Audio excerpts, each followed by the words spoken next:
Hello. Hi. How are you doing? This has taken a while for me to figure out how to do this. I think I have like 10 minutes on this phone. It's an older phone. Um, I am going to do January 26th of 25 reading. It was the third Sunday after Epiphany. Um, and just doing the gospel lesson. And so, anyway, it starts out Luke 4:14 through 21. And here, going back, Luke 4:14. Jesus returned to Galilee in the power of the Spirit, and the news about him spread throughout the whole countryside. He taught in their synagogues, and everyone praised him. He went to Nazareth, where he had been brought up on the Sabbath day, and he went to the synagogue, as was his custom. And he stood up to read. The scroll of the prophet Isaiah was handed to him. Unrolling it, he found the place where it was written, "The Spirit of the Lord is on me, because he has anointed me to preach the good news to the poor. He has sent me to proclaim the freedom to the prisoners and recovery of sight to the blind, to release the oppressed, to proclaim the year of the Lord's favor." Then he rolled up the scroll and gave it back to the attendant, sat down, and all eyes of everyone in the synagogue were fastened on him. And he said to them, "Today this scripture is fulfilled in your hearing." It used to be that a teacher would sit down before they would start a sermon. And anyway, we'll skip on down. And the people of the synagogue were furious when they heard this. This is verse 28, skipping down there. They got up, drove him out of town, and took him to the brow of the hill on which the town was built, in order to throw him down the cliff. But he walked right through the crowd and went on his way. You know, this was his own people.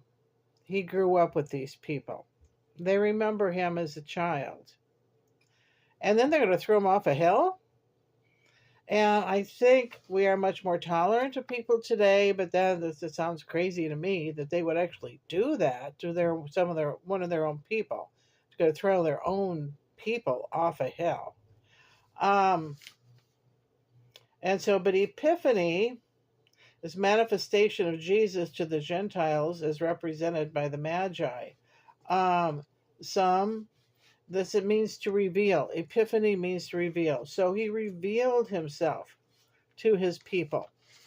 And this is something that apparently had happened. And then later on, he says something to the effect of, well, a prophet isn't accepted by his own people in his own land, if you recall that. And sometimes, I kind of wondered that myself coming back here to Moline.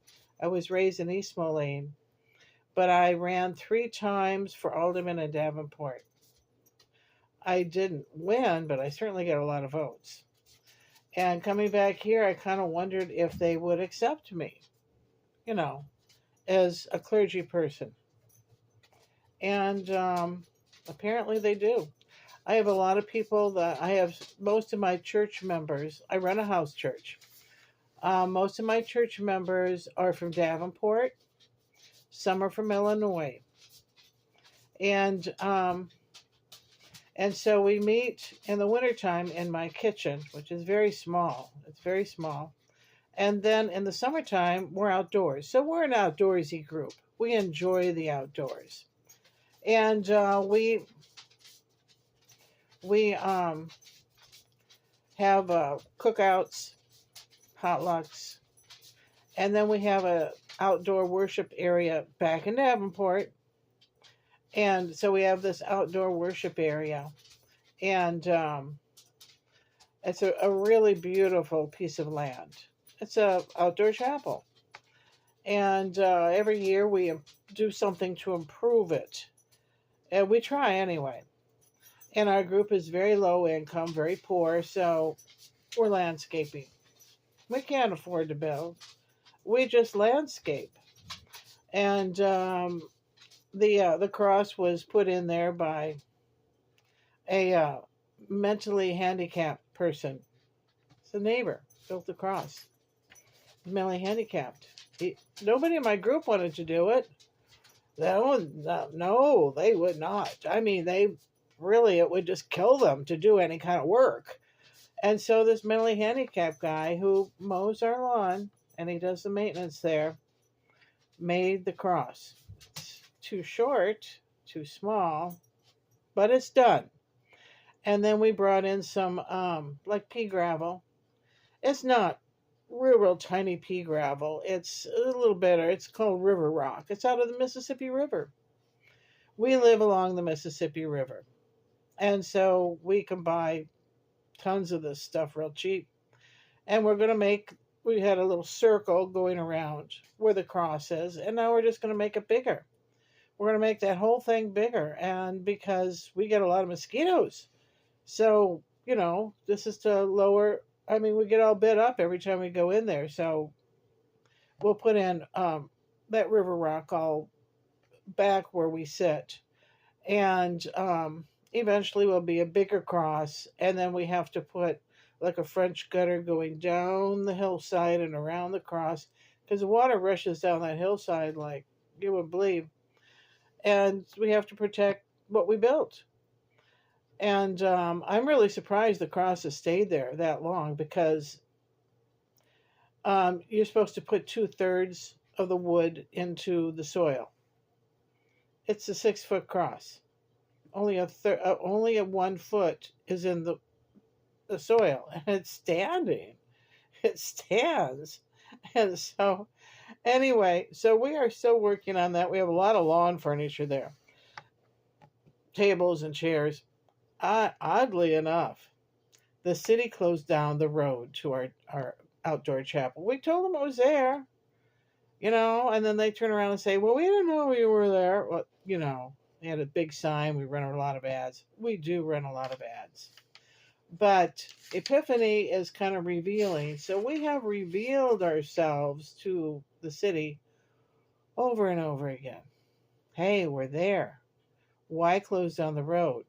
So now the road is like a dead end, and then we have to walk down the road, dead end, and then walk this little 10-foot expanse has been closed down to get to the other road where our chapel is.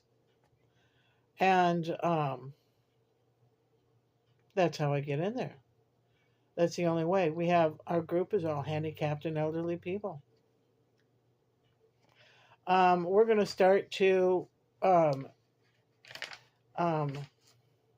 broadcast this channel to other countries like Korea, where they are much discriminated against. The North Koreans, if they become Christians out in North Korea, they're killed because they claim that the only God is their emperor, that Kim Jong-un. And I guess that's how you say his name.